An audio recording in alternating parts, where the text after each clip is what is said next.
Bonjour, bonsoir, selon l'endroit où vous vous trouvez. Nous avons des gens qui nous suivent à La Réunion, à Madagascar, en Pologne, au Canada, aux États-Unis, au Nigeria, et ça fait plaisir. Vous me connaissez, donc je suis Yann Alexander, fondateur de UAP Afrique aux côtés de Samson Mawololo Alija. Et quand je ne fais pas de concert et quand je n'écris pas de bouquin, je me consacre à on va dire, l'exploration de la question OVNI ou UAP dans toutes ses dimensions complexes et notamment sous un angle africain. Il y a beaucoup de choses à dire sur l'Afrique. Nous sommes ici dans les locaux, vous connaissez, du SCEAU. Le SCEAU, c'est donc SCEAU, sauvegarde et conservation des études et archives ufologiques. Nous remercions le SCEAU, notamment à travers Philippe Drab et Gilles Durand, de nous permettre d'avoir cet entretien aujourd'hui avec notre invité Jean Librero. Je rappelle que cette association, le SCEAU Archives Ufologiques, donc qui fait un gros travail, je le dis à chaque fois, elle devrait être reconnue d'utilité publique. Cette association accueille différents ufologues et intervenants et elle ne se positionne surtout pas sur les positions avancées des uns et des autres. Elle garde une stricte neutralité, mais elle est là pour être à l'écoute et dans le respect de chacun et de chacune. Aujourd'hui, donc, nous accueillons à UAP Afrique. Alors, il n'est pas africain, il n'a pas de lien direct avec l'Afrique. Vous savez que la majorité des invités que nous avons ont un lien avec le continent africain. Mais beaucoup de choses sont intéressantes, d'abord parce que, d'une certaine façon, il est une institution du monde ufologique francophone qui a une très grande connaissance à la fois de tout ce qui se passe aux États-Unis depuis plusieurs années, mais également de ce qui se passe en Amérique latine. L'Amérique latine qui est une autre région soumise qui a une longue histoire avec le phénomène OVNI. Jean Librero, bonjour. Bonjour Yann. Ils étaient bons les croissants. Excellent, très bien reçu par le personnel du SCEAU, Philippe Drab, Gilles Durand. Merci beaucoup. Oui, là on nous a apporté donc pain au chocolat, des croissants, il y a des bananes. Donc franchement, bon. Merci beaucoup. Merci. Je suis pas du matin, mais ça fait plaisir en tout cas. Parce que je vous rappelle, il est 11h, ce qui est tôt pour moi de faire quelque chose à cette heure-là. Jean Librero, vous êtes né en 1958 en Savoie. Vous avez des origines espagnoles, mais vous êtes français. Vous êtes traducteur, vous êtes éditeur, vous êtes conférencier. Vous avez créé la maison d'édition Flying Disc France. Vous avez, au tout début, il y a longtemps maintenant, je ne vais pas trop vous faire entrer dans le passé si vous n'aimez pas ça, mais en tout cas, vous avez fait des études en histoire de l'art et vous êtes formé en linguistique trilingue à Paris 8. Et depuis 2009, vous êtes traducteur assermenté pour la Cour d'appel de Paris. Autrement dit, c'est pas franchement funny, c'est pas ce qu'il y a de plus drôle, et c'est pas ce qu'il y a de plus divertissant, et en même temps, c'est, on l'avait dit en off, quelque chose de très intéressant, enrichissant pas forcément, mais en tout cas fascinant sur l'humanité, sur l'humain, notamment quand vous êtes amené justement à aller, vous étiez à Fleury-Mérogis hier, hein. Donc, et ce travail de traducteur assermenté, vous traduisez aussi des ouvrages fondateurs de l'ufologie. Alors, on pense évidemment à un ouvrage qui s'appelle Entretien avec un alien, qui était sorti donc en 2015. Vous avez travaillé notamment pendant plusieurs années avec les éditions Atlante. Oui. Est-ce que vous avez été le traducteur de Rencontre avec le peuple des étoiles de R.D. Killer Clark? Oui, j'ai traduit ce livre, oui. C'est moi qui ai présenté le livre à Christelle Seval. Qui est à la tête de Atlante Édition. Vous avez traduit également un ouvrage très émouvant qui s'appelle Les enfants de Roswell, de Donald Schmitt et Thomas Carey. C'est un livre que je vous recommande parce que on voit toute la tragédie beaucoup de passionnés de Roswell se concentrent sur le début, et puis est-ce qu'il y avait des corps, est-ce qu'il n'y avait pas des corps, et ne se préoccupent pas vraiment du destin des gens, des habitants, de l'histoire de ces gens, des souffrances et de la peur de ces gens-là. Et les enfants de Roswell explorent un petit peu finalement ce qu'est devenu la communauté, les familles, après ce fameux crash. Et je vous assure que quand vous fermez le bouquin, vous êtes à la fois triste pour les protagonistes et en colère que ce genre de bouquin soit disponible dans les rayons ésotérisme et non dans les rayons histoire. Ce bouquin devrait avoir sa place dans les rayons histoire. Ça, c'est très important de le dire. De même que Rencontre avec le peuple des étoiles aurait sa place en rayon anthropologie et pas en ésotérisme. On comprend pas toujours le raisonnement de ceux qui classent les bouquins dans les magasins. C'est très très étonnant ça. Et puis vous êtes aussi un très grand connaisseur de David Jacobs, donc il est toujours vivant, mais il est un peu amoindri d'après ce que j'ai compris, mais qui est un grand connaisseur des abductions, qui a voué une partie de sa carrière à ça. Et qui a écrit plusieurs ouvrages que vous avez traduits également. Et vous avez été présent notamment à la conférence de David Jacobs le 13 septembre 2018 à la Maison des Mines avec l'association Céro France, à l'époque présidée par Myriam Melmir, et où David Jacobs intervenait aux côtés de Isabelle de Koshko et d'un Coréen dont j'oublie le nom. Oui, Hong Hee-cho, sud-coréen, qui est professeur de coréen à Oxford, en Angleterre. D'accord. Oui, je sais qu'il était en Angleterre, et donc vous avez traduit la conférence. Est-ce que j'ai fait le tour à peu près? Est-ce que ça correspond à ce que je dis? Est-ce que j'ai pas dit trop de bêtises? Merci. Donc, vous rappeliez, Yann, les livres que j'ai traduits pour les éditions Atlante. Oui. Moi, il y en a deux autres. J'ai traduit un livre sur le fameux crash d'Aztec qui s'est produit et qui se serait produit, puisque donc nous n'avons pas une divulgation, une déclassification de tous les dossiers secrets, militaires ou gouvernementaux. On parle toujours au conditionnel. Mais le crash d'Aztec est un cas de crash très documenté qui se serait produit en mars 1948, c'est-à-dire quelques 8 mois après l'incident Roswell, qui se serait produit dans l'état du Nouveau-Mexique également comme le crash de Roswell, mais tout à l'extrémité nord du Nouveau-Mexique, entre la frontière avec le Colorado et à la région des Four Corners, c'est-à-dire à la frontière entre les 4 États du Sud-Ouest. C'est un document très documenté et en fait le crash d'Aztec a été présenté pour la première fois par le fameux Frank Scully. Le livre de Frank Scully, publié en 1950, était le deuxième livre d'ufologie. Après celui, je crois, du major Keogh. Par la suite, Scully a été discrédité, mais par une campagne du FBI, une campagne militaire. Et en vérité, pour beaucoup de chercheurs, le crash d'Aztec est un cas totalement authentique. Et donc, il s'avérera, au moment d'une divulgation, que le crash d'Aztec est le premier incident ovni important à avoir été divulgué par les enquêteurs ufologiques, en l'occurrence par le grand Frank Scully, son livre de 1950. Donc là, c'est une enquête de Scott Ramsey qui a commencé en 88, et il a écrit 2 livres, le premier en 2012 et le deuxième en 2015. Donc, 88-2012, on a déjà 24 ans. Une enquête qu'il a conduite avec sa femme. Voilà, c'est une cas extraordinaire, de plus de 20 ans. Un livre très documenté, en anglais, s'appelle The Aztec UFO Incident. Et le titre que j'ai choisi en français, c'est Aztec 1948. Et comment vous faites votre choix au niveau de Flying Disc? Flying Disc France, puisque c'est le nom de la maison d'édition, elle a été créée en quelle année?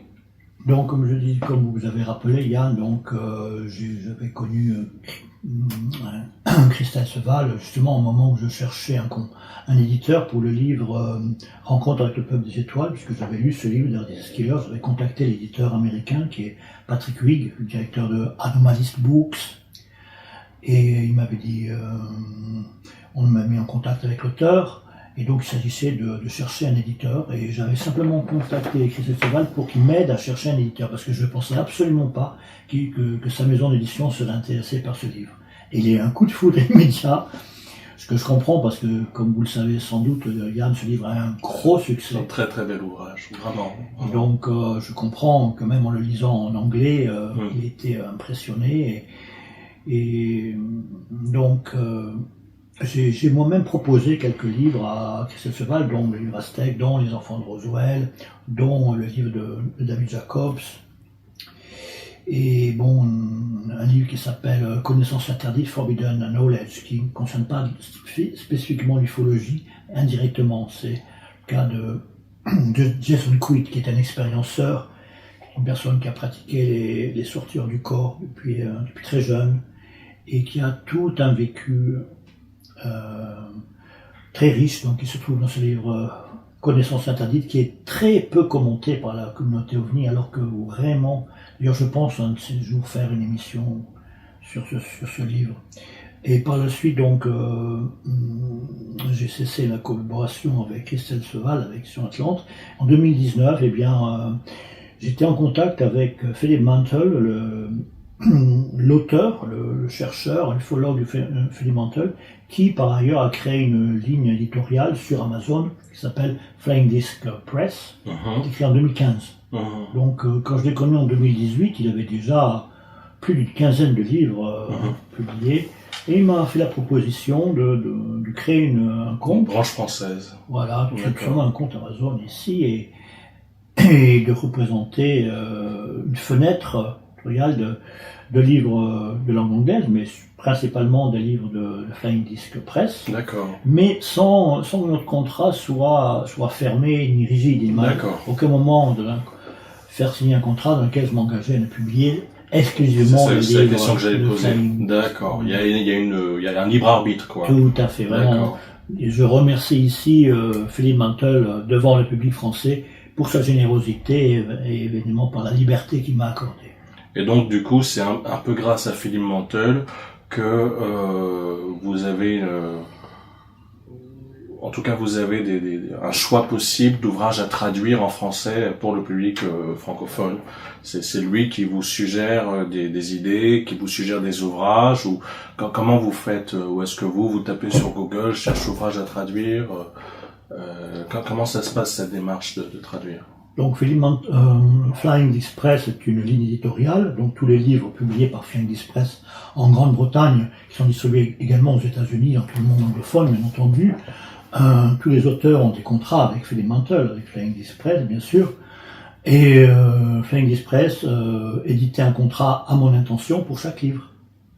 Pour chaque livre que je souhaite traduire, il édite un contrat que nous signons tous les deux, où, en certains cas, il m'a proposé de signer directement avec l'auteur.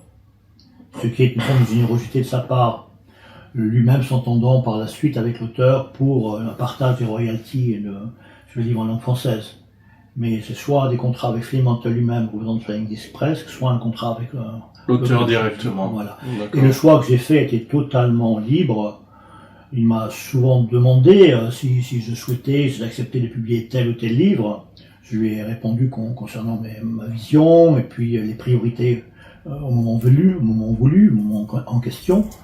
Mais j'étais toujours libre, je suis totalement libre de publier. Et par ailleurs, j'ai publié également un certain nombre de livres qui n'étaient pas publiés avec Flying Disc Press, des auteurs indépendants ou d'autres éditeurs. Comme cet auteur brésilien, je ne sais plus son nom. Tiquetti, non. Thiago Tiquetti. Ouais, c'est ça. Lui, il n'est pas chez Flying Disc Press. Si. Ah, d'accord. Sur le Brésil. Oui, ça peut paraître étonnant. Je comprends la question, Yann. Pourquoi un auteur brésilien publierait-il avec un éditeur britannique? Bien, tout simplement, la raison première, c'est qu'un chercheur recherche une audience internationale. Et la meilleure manière d'avoir une audience internationale, c'est de publier en anglais. Pas en chinois? Je ne connais pas assez la culture ufologique Moi, je me dis que chinois. peut-être que bientôt il faudra parler en chinois, Je parce pense, que ils sont quand même plus d'1 milliard aux dernières nouvelles. Hein. oui. Il se peut très bien qu'ils nous rattrapent technologiquement, également dans leur appréciation ou connaissance du phénomène ovni, c'est bien possible. Mais trêve de plaisanterie, le français reste encore l'une des langues les plus parlées dans le monde. Hein, évidemment, il y a l'anglais, il y a le chinois, enfin le mandarin plus précisément. Je crois qu'il y a le tagalog, l'hindi, l'indonésien, l'espagnol évidemment, et le français. L'Afrique. Dans l'Afrique, effectivement. Avant d'aller sur le cas d'Afrique, qui est vraiment le bastion francophone, mais bon, pas que, il y a aussi le Québec, la Suisse, le Luxembourg,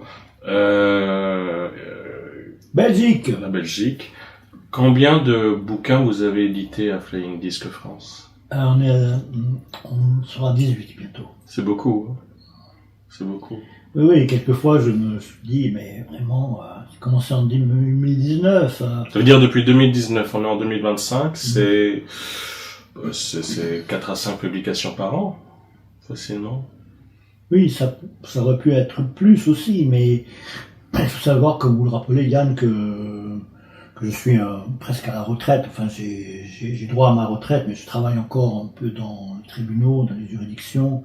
Mais disons que quelquefois ça me prend beaucoup de temps. C'est des missions judiciaires qui me prennent du temps, donc. Et vous êtes tout seul à Flying Disc ou vous avez des collaborateurs? Alors, ou des salariés? Non, parce que l'activité n'est pas très rémunératrice et le volume de vente est modeste, disons. Mais donc j'ai pas les moyens d'avoir des salariés, mais par contre, si des collaborateurs. Alors je tiens ici, dans les locaux du Sceau, en présence dans ces beaux locaux, à remercier Thierry Rocher, qui est le président actuel, qui est le nouveau président du Sceau, puisque M. Scourneau, pour différentes raisons privées qu'on comprend, a pris un peu de distance pour se reposer, compte tenu. Donc Thierry Rocher, qui était le secrétaire général adjoint pendant des années, côté de Thierry Rocher, a été le nouveau, et depuis quelques mois, depuis la dernière assemblée générale, le nouveau président. Je dirais que Thierry Rocher m'a beaucoup appuyé, soutenu dans les traductions des livres de Flying Disc France. Il n'a pas traduit lui-même un livre, mais il a révisé les traductions de plusieurs des manuscrits. Et un très très beau travail. Thierry est un excellent correcteur, réviseur, compte tenu de son activité professionnelle antérieure. Il a acquis une expertise, je dirais, sur la typographie et différents aspects du formatage. Merci à Thierry. Merci à Thierry, on lui dit bonjour, effectivement. Pour ta générosité, ta contribution pour Flying Disc France.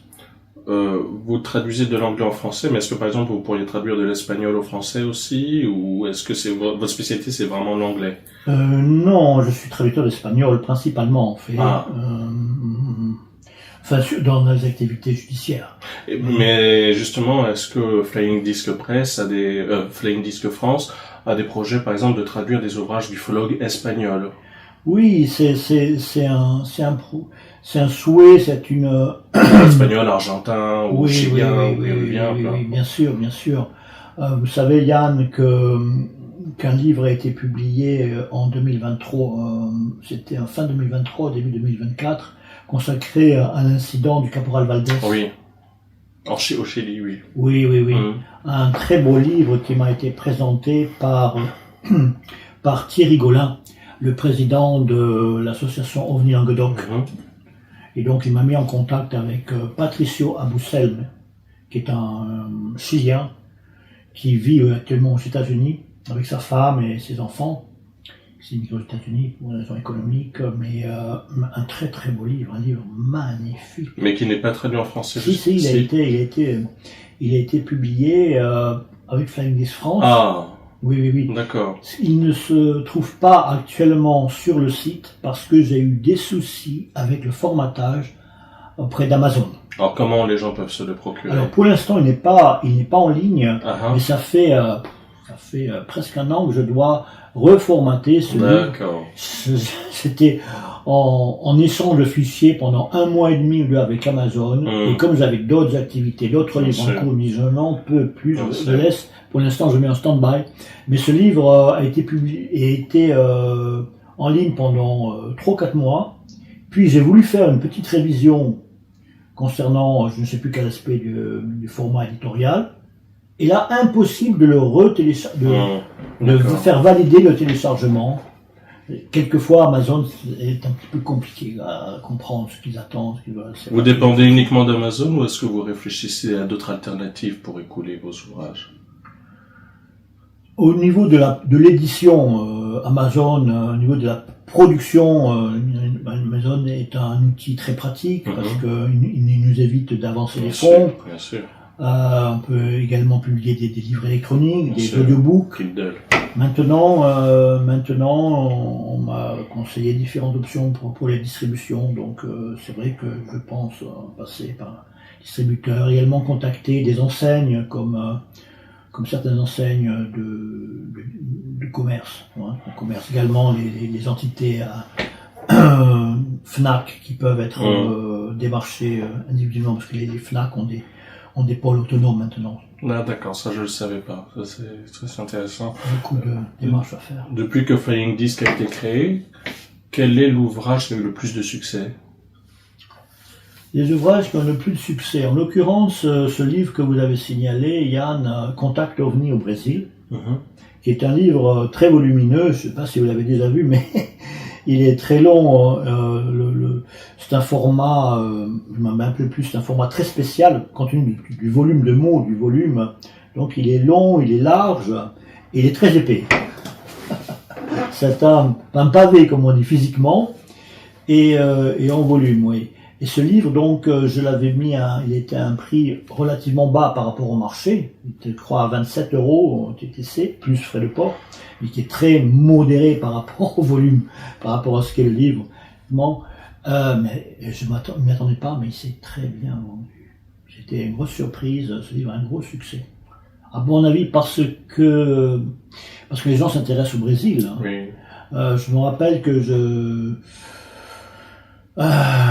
souvent parlé avec Gilles Dabourdé, qui est un ufologue français. Une pensée pour lui, il nous a quittés l'année dernière. Oui, il a légué une partie de ses archives au Sceau, et donc commerçons le Sceau ici également pour protéger les archives de Gilles Dabourdé, qui sont des livres, mais également des revues, des archives concernant ses enquêtes, ses travaux.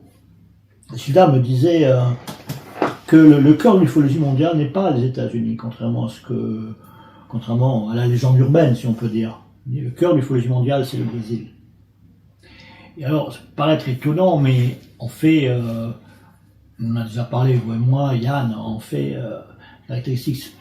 Le phénomène OVNI est mondial et planétaire, donc il défie les frontières, il a une intelligence sur la planète Terre qui nous dépasse nous-mêmes, il connaît mieux la planète Terre que les humains ne connaissent la planète Terre, et les océans, et le sous-sol, etc., les montagnes. Le Brésil est un pays immense, c'est peut-être après l'Union soviétique l'un des pays les plus étendus dans le monde. Je crois qu'il y a 160 millions d'habitants. 180 je crois. 180, donc c'est un pays extrêmement peuplé. Un pays extrêmement peuplé, mais il faut voir que c'est aussi un pays de nature. L'Amazone est une forêt, je crois, qui est vaste comme 2 fois la France. Enfin, c'est des étendues vierges. Non. Et en tout cas, oui, l'ufologie est extrêmement étudiée là-bas. Donc je comprends, puis on connaît tous ces grands dossiers, Colares. Oui, c'est ça, c'est que le Brésil finalement a une particularité, mais qui est pas propre au Brésil. Donc on la retrouve un peu dans toute l'Amérique latine, mais au Brésil, c'est vrai que on a beaucoup de documents, de témoignages, de traces sur plusieurs décennies, même avant la Seconde Guerre mondiale, puisque quand on lit, je crois, OVNI, Attention danger de Bob Pratt, qui était un journaliste américain qui s'était rendu un journaliste états-unien, pardon, qui s'était rendu au Brésil pour enquêter justement sur les interactions très souvent violentes entre des entités non humaines en tout cas et des êtres humains. On s'est aperçu que le Brésil était l'un des pays qui avait le plus grand nombre d'interactions, et en plus le plus grand nombre d'interactions violentes, ou en tout cas marquantes, puissantes. Et c'est vrai qu'il y a eu des auditions au Sénat brésilien en septembre 2023 de mémoire. Donc finalement oui, le cœur de l'ufologie mondiale, en tout cas la dynamique venant de la société civile, en tout cas de toute la société civile, est très puissante effectivement au Brésil, et peut-être même qu'elle est plus puissante au Brésil qu'aux États-Unis. Ça c'est possible. Maintenant l'attitude, est-ce que vous savez si on a par exemple des lanceurs d'alerte, des équivalents brésiliens par exemple de David Grusch ou Elizondo, ou même de Lacasquier, Georges Knapp, comme Keller, est-ce qu'on a des noms qui circulent de gens qui est-ce qu'on a des histoires de récupération d'engins par l'armée brésilienne, pour l'armée brésilienne et non au bénéfice de l'armée des États-Unis, puisqu'on sait qu'il y a eu aussi des récupérations par les États-Unis d'objets qui se sont crachés au Brésil, mais est-ce que vous suivez un peu ce qui se passe actuellement? Un point qui est peu signalé et qui est signalé dans ce livre Contact OVNI au Brésil. J'ai également sur le site Flying Disc France, j'ai posé plusieurs articles qui ne sont pas commentés par la communauté actuellement, mais qui méritent l'attention, je vous assure, Yann.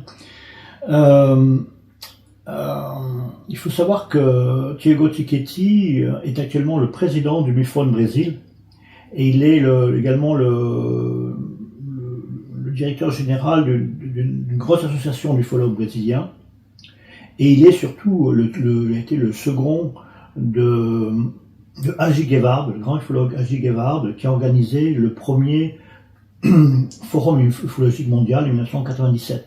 C'était un événement mondial passé sous silence en France, parce que pendant longtemps la France a été un peu étanche face aux événements internationaux. Donc le forum ufologique mondial de 1997 a été un événement extraordinaire dans lequel les ufologues du monde entier se sont retrouvés à Brasilia. Le grand Roger Lair, que l'on connaît maintenant, puisque 2 livres de lui ont été traduits, étaient présents. Bud Hopkins était présent, David Jacobs était présent, Stanton Friedman était là, des grands ufologues, et le grand Agi Guevard. Gilles Broudet, encore une fois, me disait, Agi Guevard est un ufologue bien plus important que tous les ufologues qui sont nommés même dans le monde américain. Donc, encore une fois, je salue la création du AP Afrique, parce que je pense qu'on a besoin de regarder ailleurs que ce qui se passe dans l'Hexagone.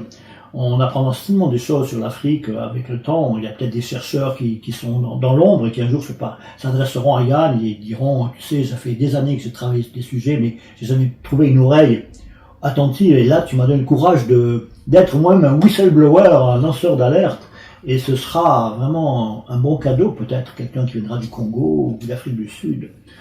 Mais Agi Guevard a créé cet événement, le Forum ufologique mondial, 1 an après Virginia. Oui. Que Virginia, c'est janvier 96. Oui, tout à fait. Et le forum se date en 97, en juillet 97. D'accord. Évidemment, le thème central, c'était Virginia. Bien sûr. On imagine les échanges qu'il y a pu y avoir Bien sûr. à ce moment-là. Et Gilles Bourdet était présent également avec le grand ufologue russe, je ne sais plus le nom, qui est très très connu. Stonehill? Non, le grand ufologue russe, très très très connu à l'époque, et qui a lui-même... Shurakov? Shurakov, oui, c'est ça, qui a invité Gilles Bourdet. D'accord. Faire en sorte qu'il soit invité.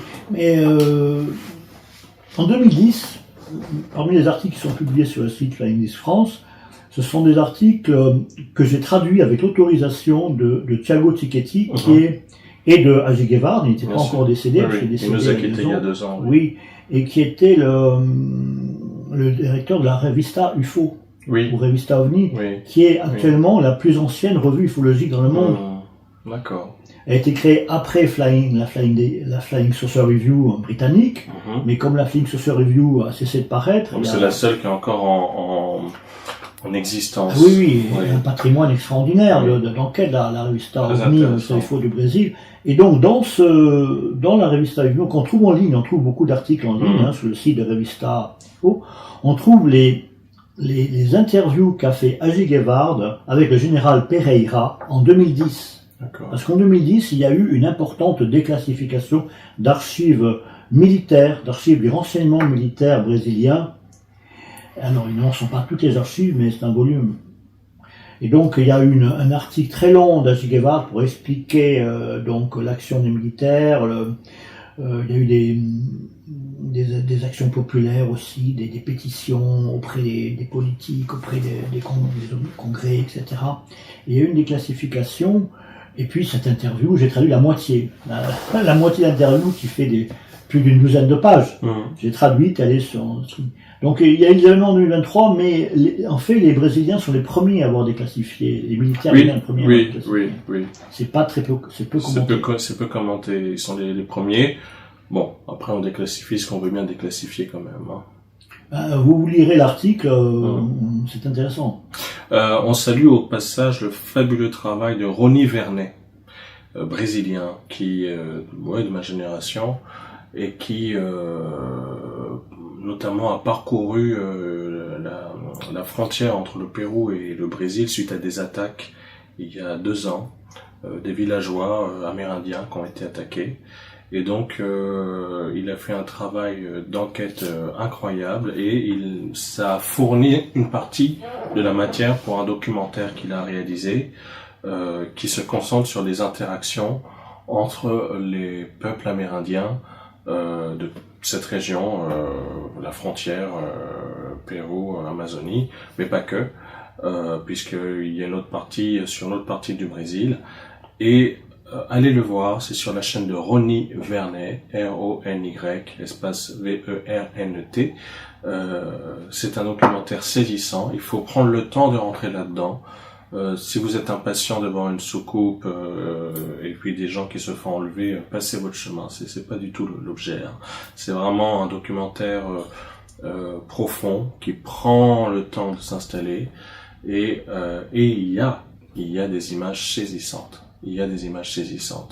Les témoignages des gens, des réflexions des locaux, pas que des Amérindiens, des locaux, des Brésiliens de façon générale.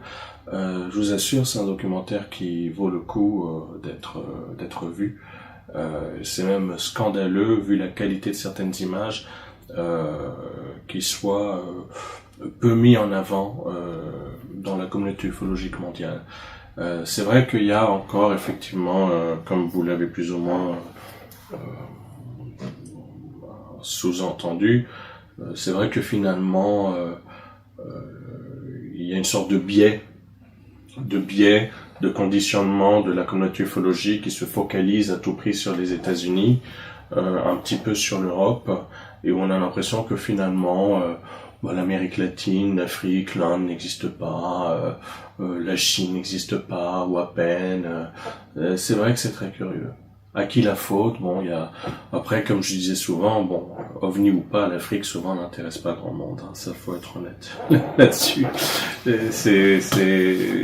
Ou éventuellement pour des vacances, mais il y a beaucoup de choses qui sont dites et de bêtises qui sont dites. Mais d'ailleurs, qu'est-ce que ça évoque pour vous l'Afrique quand on parle ovni? Oui, merci Yann. Nous avons un peu abordé ce sujet avant l'interview, mais effectivement, d'abord, un cas auquel nous n'avons pas parlé, mais le cas du bonhomme Michelin. Oui, Baba Michelin à La Réunion. Oui, j'ai lu ce dossier oui. Qui est saisissant. Alors, si vous me permettez, je vais faire un bref parallèle avec un cas que l'on m'a rapporté moi-même au Brésil, qui s'est produit au Brésil. D'accord. Et qui n'est pas paru dans la presse. C'est vraiment un récit que l'on m'a fait personnellement ici, en région parisienne. J'étais un été, il y a plus d'une dizaine d'années, une dizaine d'années, je dirais, ici chez une amie brésilienne que j'avais visité un dimanche. Et dans une petite cour, elle avait invité des amis brésiliens à elle, il y avait 2 ou 3 personnes. Elle préparait à manger, j'étais avec une de ses amies dans cette petite cour, c'était vers Champigny, je crois, dans le Est.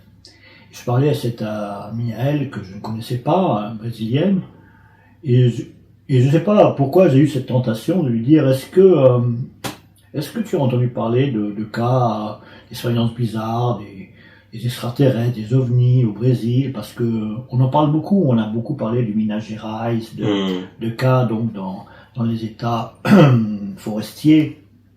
Et il me dit, c'est drôle que, je sais plus si on se tutoyait avec cette personne, c'est drôle que tu me demandes cela, parce que justement, j'y pense là, je me rappelle d'un épisode, on était 4 personnes, j'étais avec mon petit ami, avec qui je me suis marié par la suite, et un autre couple. On était dans une voiture, et on avait fait, je sais plus si c'était une Jeep, quoi. On avait fait une excursion, justement, en week-end, dans une forêt. Je crois que c'était le Minas Gerais. On fait cette excursion en forêt, une balade de jeunes gens, c'était des jeunes gens d'une vingtaine d'années.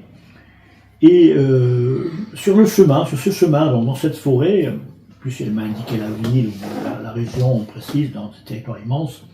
Et au bout de ce chemin, à une centaine de mètres, à un moment donné, la voiture circule, et on voit un être apparaître sur le sentier.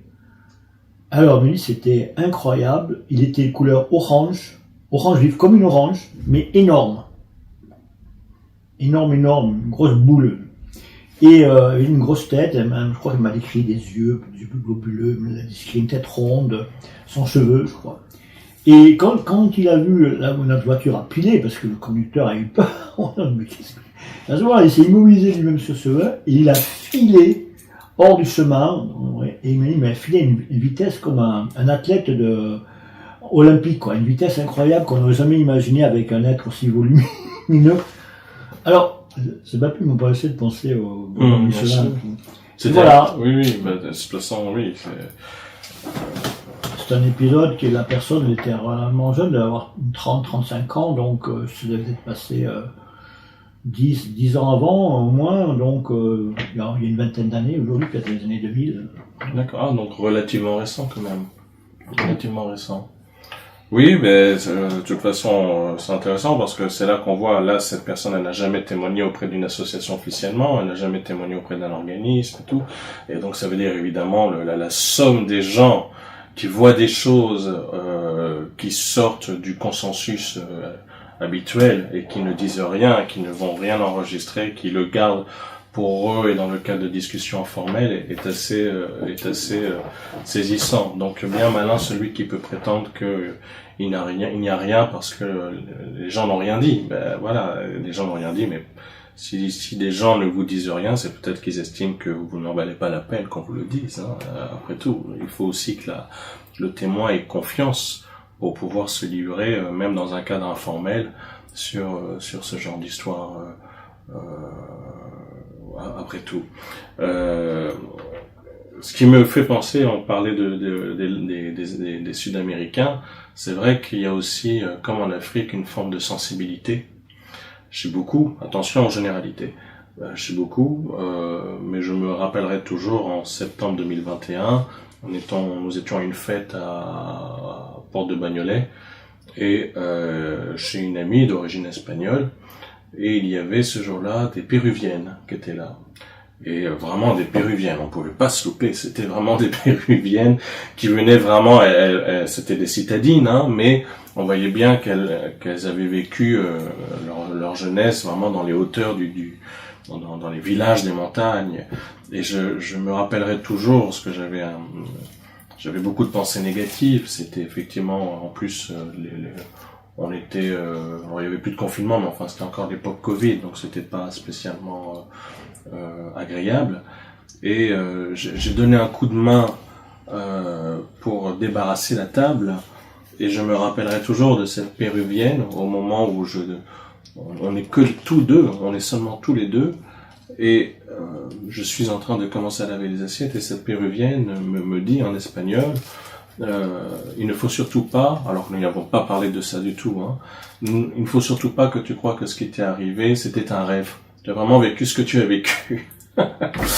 Et là, je suis tombé sidéré. Heureusement, je n'ai pas lâché l'assiette, mais j'aurais pu, parce que je me suis dit, mais qu'est-ce qu'elle sait, qu'est-ce qu'elle a vu chez moi et tout. Et après, elle s'est mise à parler très librement d'OVNI et d'aliens et de tout ça, de façon très détendue.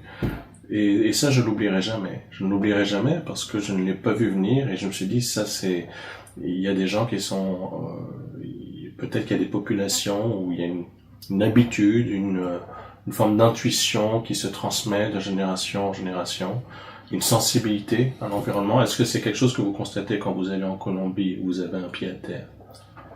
Non, non, je n'ai pratiquement pas parlé de ces choses jusqu'à présent. Même sans en parler, des gens peuvent vous en parler après tout. Oui, non, ça ne s'est pas produit. J'ai eu quelques témoignages quand même. Récemment, il y a quelques années, il y a eu une grande observation au-dessus de Medellín en Colombie. Comme vous le rappelez, effectivement, je connais ce pays, j'ai un pied à terre, j'ai une maison en Colombie. Il y a eu un événement, je crois c'était en 2021, je pense, il y a une observation très importante au-dessus de Medellín, qui est la deuxième ville du pays. Un ensemble, une sorte de vague de Washington, un ensemble d'ovnis qui sont restés en suspension au-dessus de la ville. C'est une ville qui fait, je sais plus quoi, il y a 3 millions d'habitants. Oui, je crois que c'est ça, oui. Voilà. Donc c'est très très étendu en plus. Donc c'est un phénomène d'observation de masse. Il n'y a pas eu de photos, de vidéos ici oui, des photos, des vidéos, des privés, grand phénomène, oui. Mais alors ici, j'ai connu, il y a beaucoup de Colombiens en région parisienne, beaucoup de Sud-Américains. Et donc c'est un garçon que j'ai connu, parce que comme en tant que traducteur assermenté, je recevais beaucoup de clients privés il y a quelques années. Pour traduire des actes de naissance, des documents privés. Et un Colombien, on parle, oui, je connais un peu ton pays, j'ai voyagé, et puis il me raconte un épisode, c'était un garçon très sportif, c'était un très sportif athlétique, beau garçon, et un maître en arts martiaux, qui avait fait un peu tous les sports, et son frère était un guide de haute montagne, dans ce qu'on appelle Nevado del Ruiz, qui est une chaîne montagneuse avec des glaciers très très étendu entre Pereira et l'Eje Cafetero. Enfin, c'est une région immense. On peut accéder dans du Nevado del Ruiz, donc du nord au sud, il y a plusieurs accès. Et son frère était avec des touristes, donc ils voulaient découvrir l'altitude, quoi, jusqu'à 2005 mètres. Il me dit, il racontait des épisodes incroyables. C'est-à-dire qu'on peut se trouver à 2500 mètres d'altitude, un paysage complètement vierge, et puis soudain on peut voir passer un cigare, qui est sur stationnement là, et voilà, on n'en croit pas ses yeux, mais c'est rien. Donc, confirme bien que le phénomène est mondial. Alors quelles sont les intentions des visiteurs, quelles sont leurs recherches scientifiques ou autres, tout ça nous dépasse largement. Mais comment se porte l'ufologie en Colombie? Je sais qu'il y a quelques groupes, mais quand je vais là-bas, j'ai jamais le temps de faire des recherches jusqu'à présent, mais je le ferai bientôt. Je donnerai des informations. Oui. Pour revenir sur l'Afrique, Yann, puisque vous m'interrogez, c'est votre sujet direct dans l'immédiat. Des choses, parlons de Gérard Lebas, qui était un des grands. C'est un précurseur pour l'Afrique. Oui, et puis des personnes qui étaient très connues en région parisienne, à l'origine des repas ufologiques de Paris, toutes les controverses qu'il y a eu dans les groupes il y a quelques années, mais ce monsieur qui a émigré au Maroc, donc j'ai parlé récemment avec justement Thierry Rocher, il m'a dit je crois qu'il y a un site, mais le mieux c'est de le contacter sur Facebook parce qu'il est il suit un peu l'actualité, mais il a en même temps avec son âge un peu retiré. Mais moi-même, je n'ai jamais lu d'article. Je sais pas si le Sceau possède quelques archives de Gérard Lebas, mais Thierry Rocher ne l'a pas confirmé. Mais je pense que c'est intéressant de savoir ce qui se passe au Maroc. Puis des études sur, comme vous évoquez, la culture anthropologique, de l'Afrique, de l'Amérique du Sud, du monde arabe, l'animisme, la culture musulmane, les djinns, tout l'imaginaire sociologique des populations autour des phénomènes inexpliqués. Voilà. Donc, je pense que c'est un dossier à suivre pour UAP Afrique. Peut-être j'espère que vous avez prévu l'inviter s'il peut. On voudrait l'inviter, mais on n'ose pas trop parce qu'on nous a dit qu'il était un peu fragile et diminué. Alors, c'est ce qu'on nous a dit, je ne sais pas ce qu'il en est. Alors, peut-être qu'on va le contacter directement, il nous répondra de lui-même, mais on disait qu'il était fragile et diminué, et donc il y a une forme de pudeur. on s'imagine mal. Bien sûr, bien sûr. Mais évidemment qu'on voudrait, évidemment. Bien sûr. Alors, qu'est-ce que je pourrais dire également vous connaissez José Bouillon, l'enquêteur Bouillon. Je lui ai parlé il y a quelques jours. Je lui ai dit, José, que je connais bien, qui toi, et puis José, tu te souviens de cet article que tu as publié dans Top Secret, la revue Top Secret? Sur l'Afrique du Sud, le camp d'Afrique. Oui. Il m'a dit qu'il en avait parlé avec... Oui, on en a reparlé, effectivement. C'est un cas très troublant sur cette histoire, Un dossier très... Et il revient là-dessus, donc c'était dans l'article dans Top Secret, et il revient sur cette histoire dans son bouquin, le premier tome, Le masque de l'ange, Zeta Reticuli, c'est le premier bouquin qu'il a sorti il y a pas longtemps, qui est un bouquin qui parle de dark ufologie, et il vient sur ce cas qui se passe donc en Afrique du Sud avec des dignitaires, je crois, est-ce que c'est de l'ANC ou de l'Inkatha? Je crois que c'est de l'Inkatha, le parti qui était rival de l'ANC au moment de la fin de l'apartheid en Afrique du Sud. Et donc, ce sont des notables qui se font enlever littéralement. Et il va se passer tout un tas de conséquences dans le sillage très intéressant. Pour moi qui en plus, j'étais en Afrique du Sud plusieurs fois et moi j'ai étudié l'Afrique du Sud mais plutôt sous l'angle de l'aménagement du territoire. Mais du coup, il y avait beaucoup de choses qui faisaient écho. Et j'ai trouvé ça vraiment passionnant, effectivement. Le masque de l'ange. Oui. Dans son bouquin Le masque de l'ange, que vous pouvez retrouver cette histoire sur plusieurs pages, oui. Oui, il rappelle que c'est une contre-enquête, il n'est pas à l'origine de cette enquête, mais comme il est en contact avec des groupes d'enquêteurs un peu partout, c'est un travail extraordinaire qu'il a fait pendant des années, José Bouillon. Et donc, une contre-enquête sur un événement qui s'est passé en 93. Donc, c'était juste au moment où Nelson Mandela et De Clercq ont obtenu le prix Nobel. Exactement.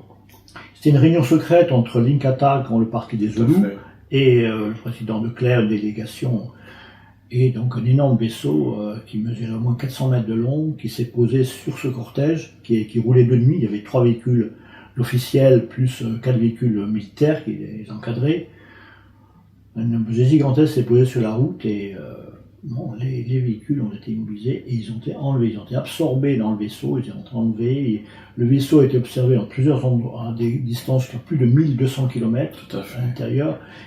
José a calculé la vitesse approximative, 1200 km/h. Ils ont été déposés à quelques dizaines de kilomètres de l'endroit où ils étaient enlevés, ils étaient endormis. Et l'hypothèse de José, mais qui est très documentée, parce qu'on a vraiment, c'est qu'il était question de relancer le programme nucléaire. Exactement. En Afrique du Sud, puisque le programme nucléaire avait commencé dans les années 70, avait été abandonné quand l'Afrique du Sud avait ratifié les conventions des Nations Unies pour mettre fin à l'armement nucléaire. Et voilà, il était question entre l'ANC, l'Inkatha, de relancer le programme nucléaire pour des intérêts géostratégiques, toujours, attention. C'est comme si donc une culture exogène serait intervenue pour dissuader, mais très énergiquement, l'Afrique du Sud de s'associer aux puissances nucléaires, États-Unis, France, Chine, USA. Bon, ils ont laissé totalement. Ils ont laissé tomber. Bon, ce qui pose question quand même sur le fait que ces mêmes intelligences ne dissuadent pas les Iraniens de faire leur travail sur le nucléaire. Donc, à ceux qui voudraient faire des généralités en disant, vous voyez, ils ont un problème avec le nucléaire ou ils veulent nous sauver.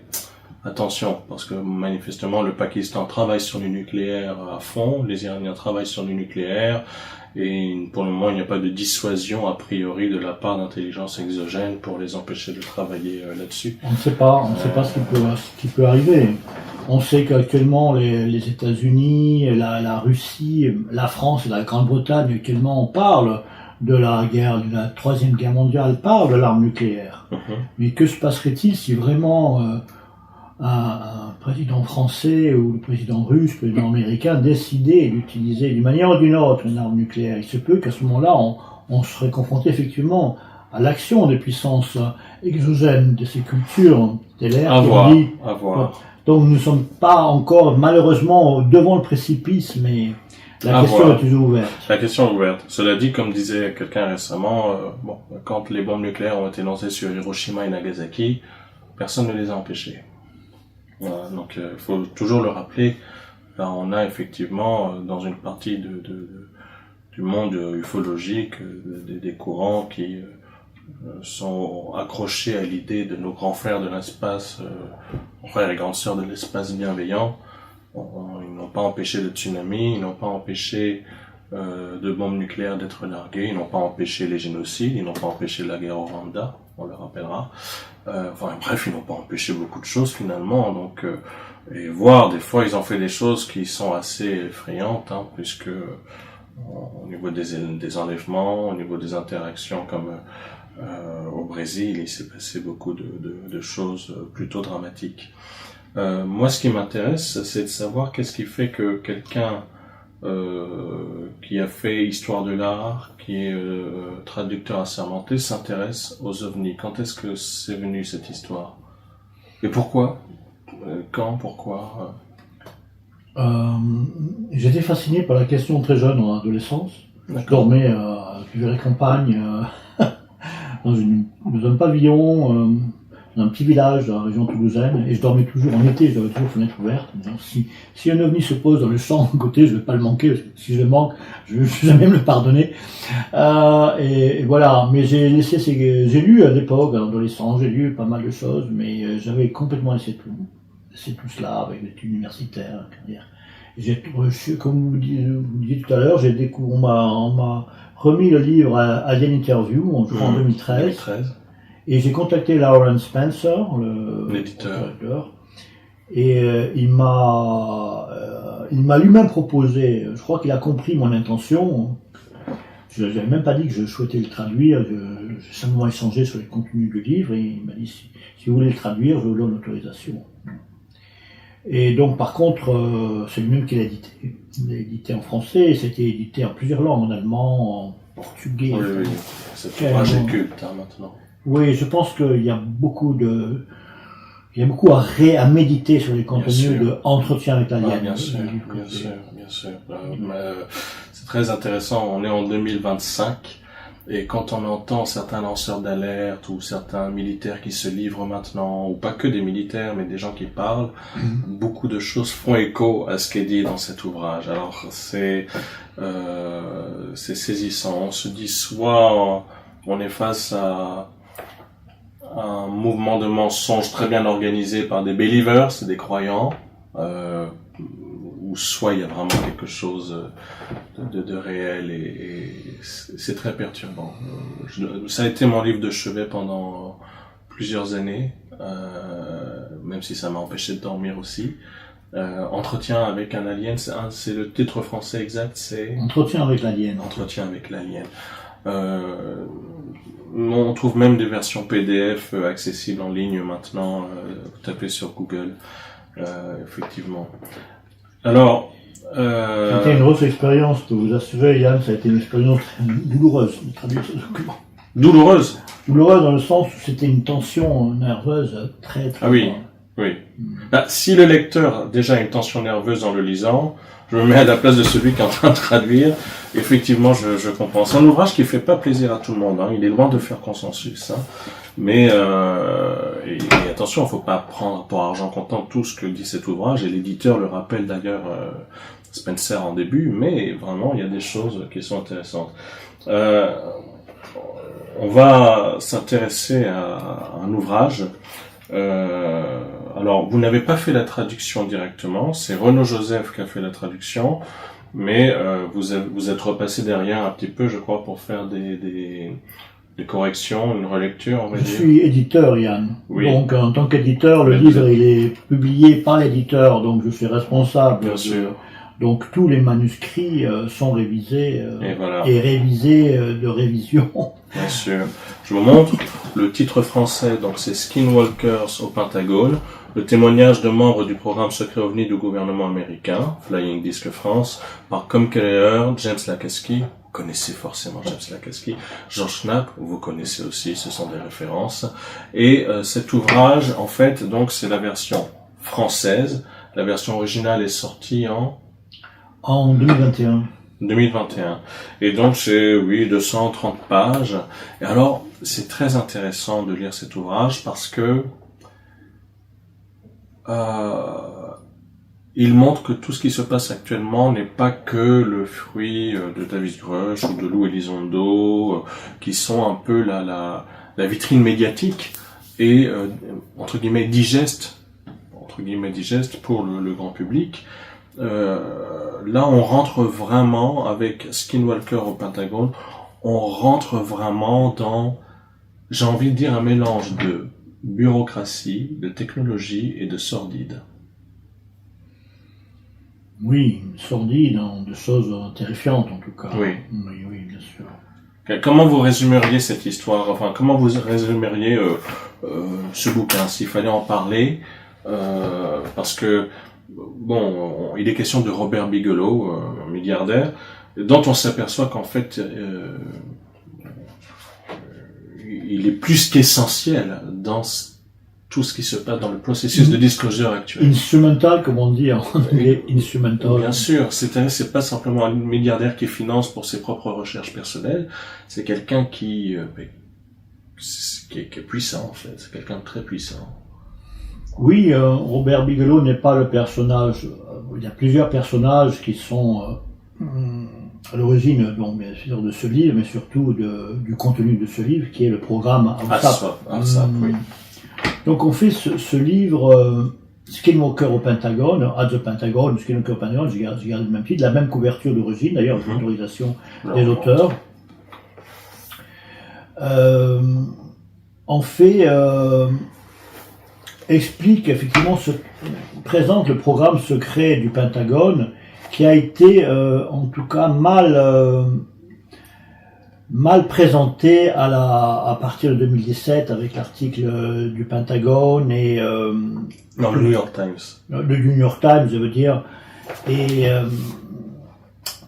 tout ce qui a été dit autour de la TIP et tout ce qu'on sait avec le rapport de l'UAP Task Force à partir le 25 juin 2021. On a une idée un peu médiatique et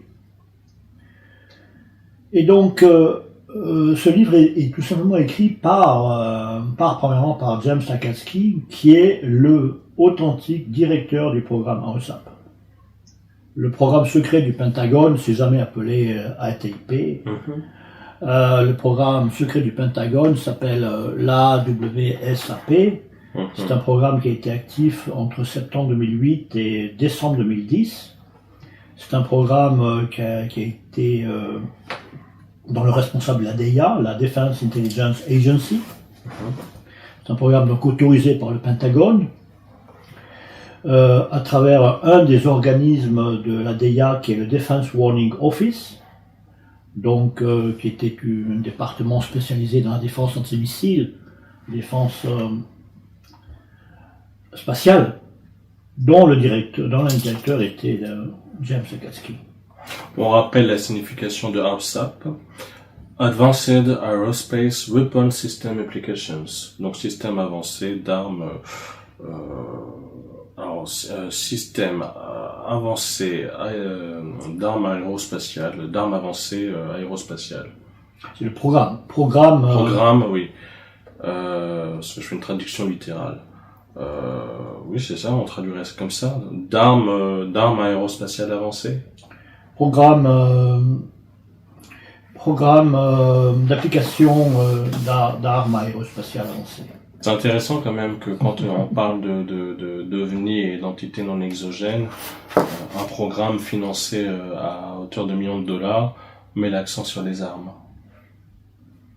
Oui, tout à fait, c'est au cœur du programme, en effet. Oui, et dans le cadre de la mise en place de ce programme, donc, il y a eu une étude au fameux Skinwalker Ranch, finalement, pour essayer de comprendre ce qui se passait et essayer d'interférer avec des intelligences exogènes, avec des risques pour ceux qui étudiaient de ramener des choses chez eux ensuite à leur domicile. Alors si vous permettez, Yann, vous m'avez posé une question pour présenter le programme. Oui. Il faut vraiment présenter les éléments de base avant présenter le ranch, le Skinwalker Ranch. Ce programme a été actif de septembre 2008 à décembre 2010, comme je viens de le dire. C'est un programme du Pentagone, programme de la Defense Intelligence Agency, et la mise en œuvre du programme de recherche donc sur les menaces aérospatiales, hein, c'est la mission principale du programme AOSAP. Les menaces sécuritaires présentées par des technologies qui sont dites technologies de rupture, c'est-à-dire de discontinuité, des technologies disruptives. Oui, qui ne sont pas en continuité avec les développements technologiques courants ou officiels. Donc il s'agit, Lakatsky et Keller le soulignent évidemment, bien évidemment, d'évaluer les risques liés à la présence des pannes, des UAP. Donc qui était Lakatsky, c'était un expert de la Missile Defense Agency, l'agence de missiles. Donc un expert dans les missiles stratégiques. Donc un expert de la défense américaine. Et c'est lui qui a été choisi pour ce programme. Qui sont les maîtres d'œuvre du programme, c'est la Fondation Bigelow, la Fondation Bass. Donc, le contrat, il y a eu un appel d'offres et le contrat a été attribué à la Fondation Bass, dont le directeur scientifique était le fameux Colm Keller. On sait que Colm Keller était européen d'origine. C'est un docteur en biologie, en biochimie, qui a fait des études à Trinity College en Irlande, et qui a émigré aux États-Unis dans les années 80, qui a été recruté par Robert Bigelow en 95-96, qui est devenu le directeur du NITS, le directeur scientifique de NITS. Rappelez-nous qu'est-ce que c'est que le NITS? Le NITS, le National Defense, c'est la fondation de Robert Bigelow qui a été créée pour les études sur le Skinwalker Ranch. Donc effectivement, les études du NITS sur le ranch ont commencé en 96 jusqu'à 2002-2004. Donc le premier livre sur le ranch s'appelait Hunt for the Skinwalker, qui est publié en 2005, a été traduit en un énorme succès mondial, hein, bien évidemment, qui présentait tous les phénomènes paranormaux ou ufologiques, etc., qui sont manifestés sur le ranch et plus largement dans le comté de Uintah, qui est un des comtés de l'État Utah, donc dans les États du Sud-Ouest américain. A été traduit en 2008 en français par l'édition Mercure Dauphinois, fameux livre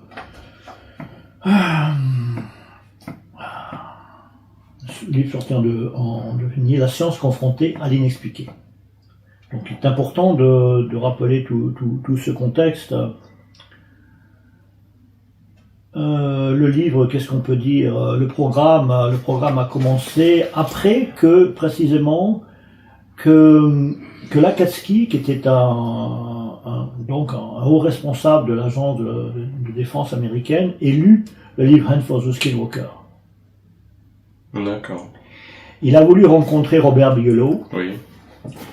Et Robert Bigelow l'a rencontré au domicile de Harry Reid, oui, qui était le sénateur du Nevada, démocrate, il est décédé. Qui était très intéressé depuis pas mal d'années, parce qu'il connaissait George Knapp depuis les années 90. George Knapp l'avait alerté sur les recherches autour de la zone 51. Évidemment, il était sénateur du Nevada, donc il s'intéressait effectivement à ces questions. Donc après la rencontre entre Bigelow et Lakatsky, qui s'est faite au domicile du sénateur Harry Reid, Lakatsky a été autorisé à visiter le ranch. Lakatsky a eu lui-même une expérience très saisissante sur le ranch. Je ne sais pas si vous vous en souvenez dans vos lectures. Il y a première visite sur le ranch en compagnie de Colm Keller et de Robert Bigelow. Il se trouve dans une des bâtiments annexes de la propriété du ranch, qui s'appelle Homestead One, Et ils sont là dans ce petit ensemble de bicoques de 2 ou 3 pièces. Ils sont dans une cuisine en train de faire un petit café. Et ils regardent dans la pièce adjacente et ils voient en suspension une sorte d'objet tubulaire. En suspension, couleur jaunâtre, je crois, avec une architecture bien. Il détourne les yeux, il regarde à nouveau et l'objet est resté là une trentaine de secondes, mais il n'a rien dit à quelle heure. Et puis au bout de 30 secondes, l'objet s'est évanoui. Là, donc il a eu une expérience. Et il raconte que par la suite, il a fait une recherche sur les objets tubulaires. Là, vous l'avez vu ça, il tombe sur l'album, il était tombé sur l'album de Mike Oldfield, qui s'appelle Tubular Bells. Et il s'est dit, c'est drôle, puisque cette image qui est sur le disque est très proche. Bon, on peut faire toutes les hypothèses là-dessus. Mais disons que Lakatski, donc, était décidé à engager des recherches, évidemment, sur le ranch. Et Harry Reid, à ce moment-là, en tant que sénateur, il était, je crois, président de la majorité du Sénat, du groupe majoritaire au Sénat, républicain, si je ne me trompe pas. Non, il était démocrate. Démocrate, pardon, oui, démocrate, oui. J'ai oublié certains points, moi aussi. Et donc, il a demandé une affectation des black budgets, des budgets opaques, de 22 millions. Les responsables de cette commission secrète étaient Daniel Inouye, qui était sénateur d'Hawaï, et Ted Stevens, qui était sénateur d'Alaska. Il y a un budget de 22 millions qui a été alloué. Voilà, on a une clarification. C'est intéressant que ceux qui ont soutenu ça viennent aussi de Hawaï et Alaska. C'est quand même, pas n'importe quoi dans le monde c'est très, les événements ufologiques. Oui, c'est très saisissant. Ça fait Nevada, Alaska, Hawaï. Ça fait quand même réfléchir. Ah oui, c'est des environnements complètement étrangers l'un à l'autre et qui pourtant ont une longue histoire. Avec la question. Ted Stevens, sénateur de l'Alaska, était lui-même un ancien pilote et il a fait une expérience pendant la guerre de Corée. Et voilà, oui, très intéressant. Voilà, je vous écoute, il y a tellement de choses à dire. Oui, alors déjà, ce qui est bien aussi, parce que ce qui peut être un peu effrayant pour le novice, ou même celui qui connaît un peu mais pas trop, d'abord c'est pour aider la personne, et alors là je m'adresse spécifiquement à nos amis du continent africain, c'est que dès le départ à la page 1 il y a une liste des abréviations qui sont utilisées dans ce livre pour ne pas perdre le lecteur. Donc AOSAP, c'est programme d'application du système avancé d'armes aérospatiales. AATIP, c'est le programme d'identification des menaces aérospatiales avancées. Le BIM, module spatial habitable Bigelow. Le NITS, dont on a parlé tout à l'heure, donc un ancien organisme privé fondé par Robert Bigelow, c'était National Institute for Discovery Science. Donc au moins déjà pour aider nos lecteurs, dès le départ, il y a donc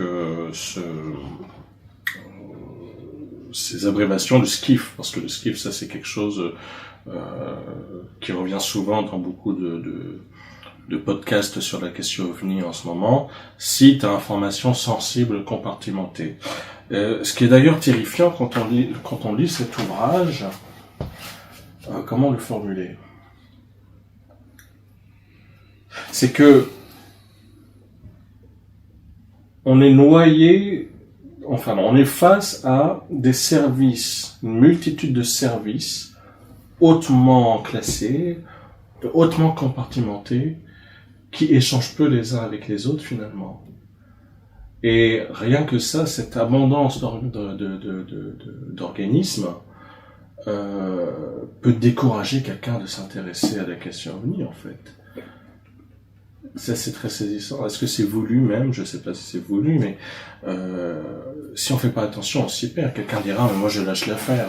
Entre le NIS, l'ODNI, l'AFSAP, je lâche l'affaire. Quelqu'un va dire, je lâche l'affaire, s'il n'y a pas de pédagogie derrière. quelqu'un peut dire non, c'est trop compliqué, j'arrête. C'est un point de vue. Après, vous donnez votre point de vue de lecteur. Je pense qu'en lisant le livre, au contraire, on est très très éclairé. La présentation est très claire. Oui. Non, autant Lakatsky que Keller sont des scientifiques de formation. Bien sûr. Donc il n'y a rien de nébuleux dans la présentation. Au contraire, on a au début du chapitre très précis historique, on a une préface de Harry Reid. Oui. Qui est très riche parce que il y a un accent humain. Harry Reid raconte. Moi, je l'ai relu récemment avant de venir il y a quelques jours. Harry Reid. Il y a un accent très humain. Harry Reid qui est sénateur, qui était très proche des présidents, qui était vraiment le président de la majorité au Sénat, donc des grandes responsabilités. Il a été sénateur, c'est le sénateur qui a été le plus longtemps en exercice. Il a été plus de 25 ans sénateur aux États-Unis. Sénateur du Nevada, un État où se trouve la zone 51, c'est pas anodin, Las Vegas. Mais il dit, j'ai grandi au Nevada, mais pas à Las Vegas, pas à Salt Lake City, dans les grandes villes connues. J'ai lu un petit patelin. Il dit, il n'y avait qu'un seul instituteur qui a enseigné toutes les matières. Et j'ai appris à nager dans une piscine d'un bordel. Parce que toutes les activités industrielles avaient déserté ce petit village, cette région, à un moment, et il restait qu'une activité, c'était les prostituées. Voilà, c'était un humour extraordinaire de montrer qu'il avait grandi dans un univers extrêmement modeste. Il disait que la grande activité qu'il avait, c'est que la nuit, avec son père et son grand frère, en été, il regardait le ciel étoilé, il rêvait.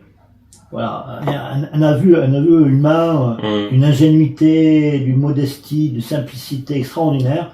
Et puis il raconte ensuite tout son rapport avec Bigelow, quand il a connu Lakatsky, tout cela. Ensuite, on a les introductions par Colm Keller, par Lakatsky, les premiers chapitres, le programme de la OSAP, le projet, et ses attentes, et la réponse de la fondation Bass, etc. Tout ça est très très bien. Tout à fait. Je vous incite à le lire, parce qu'on n'est pas là pour vous détailler le bouquin clé en main. C'est pas... D'un point de vue éthique, ce serait pas juste, ce bouquin, et puis il faut prendre le temps de le lire, surtout. Vous installez, vous le lisez, mais on n'est pas là pour mâcher le travail, on vous donne un aperçu de ce que dit ce bouquin. Quel serait le rôle pour vous de Quel est l'intérêt de parler de l'AFSAP, pour vous, dans le contexte de divulgation actuelle? Alors, reprenons un petit peu, si vous permettez, Yann, un peu certains des contenus. Oui. Premièrement, Lakatsky, directeur du programme OSAP, rappelle plusieurs fois dans le livre que ce livre, Skinwalker au Pentagone, ne présente pas l'intégralité du travail de la OSAP. Et d'abord, avant de parler de l'actualité, quel est le contenu de la OSAP? Il rappelle tout simplement, ils expliquent méthodiquement de chapitre en chapitre. On fait l'UAP Task Force qui a été créé en 2020 à l'initiative du sénateur Marco Rubio et d'un autre sénateur qui s'appelait Mark Werner, si je ne me souviens pas, sénateur de Virginie. Marco Rubio a créé une commission au sein du Sénat pour la création de l'UAP Task Force en 2020 en demandant un rapport sous 180 jours. Le rapport a été remis le 25 juin 2021. D'accord. Le rapport de l'UAP Task Force. Mais ce rapport ne s'est pas simplement basé sur des enquêtes et des recherches qui ont été effectuées en l'espace de 12 mois. Absolument pas. Le rapport de l'UAP Task Force reprend les travaux de la OSAP. Tout simplement. La OSAP a été actif entre 2008 et 2010.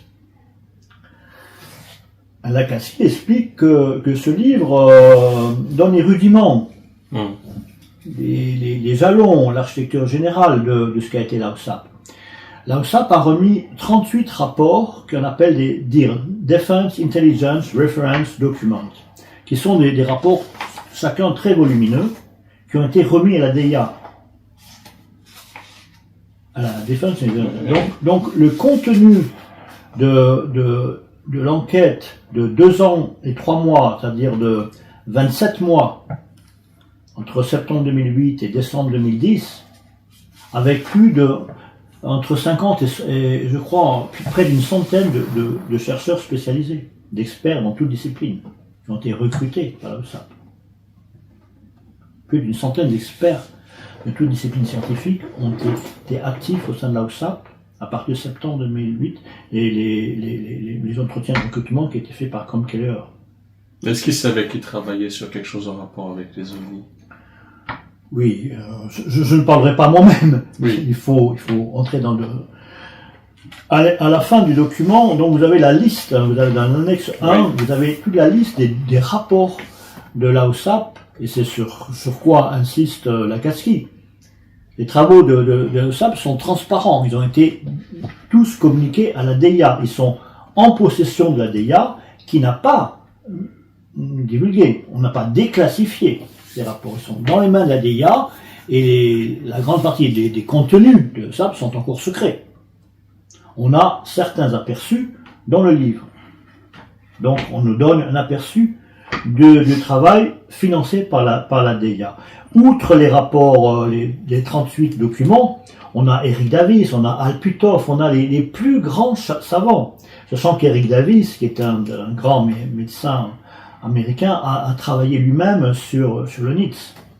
Il était sur le NITS avec Colm Kelleher entre 1996 et 2002. Donc ces gens qui ont travaillé sur le NITS en 1996 sont des experts qui ont été des acteurs importants de la OSAP. Et tous les rapports sont listés. Oui, on a les titres, oui, mais on a les rapports basses, des rapports mensuels. Oui, tout à fait. Avec les noms des auteurs, le nombre de pages, les intitulés précis sont des intitulés extrêmement scientifiques, hein, comme vous l'avez remarqué. Bien sûr.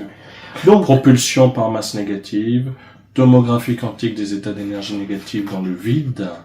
Au niveau des rapports basses, par exemple, un rapport mensuel, le titre février 2009, recrutement, habilitation, développement de bases de données UAP, dossier UAP à Los Alamos, contrat de EURTEC, rapport de la FAA et évaluation des rapports UAP par les gouvernements britanniques, canadiens et, tenez-vous bien, danois. Voilà, donc ça fait réfléchir aussi sur... par exemple, le comportement du gouvernement britannique pendant longtemps, il y a beaucoup, c'est très On ne peut pas lister tous les documents ici. Non, c'est pas possible. Mais c'est triste. Et pour terminer, Lakatsky explique, Yann, que l'ADIA a autorisé, le Pentagone a autorisé 2 nouveaux livres. Il y a un livre qui est sorti en 2023, Initial Revelation, qui est une suite. Et il y a 2 nouveaux livres, Future Visions, et un deuxième livre deux livres qui sont annoncés avec l'autorisation du Pentagone, de DIA, et donc ils vont développer certains des contenus du programme. Ils vont sortir bientôt. Donc voilà, là c'est une introduction à la compréhension du programme du Pentagone sur 2 ans et 3 mois.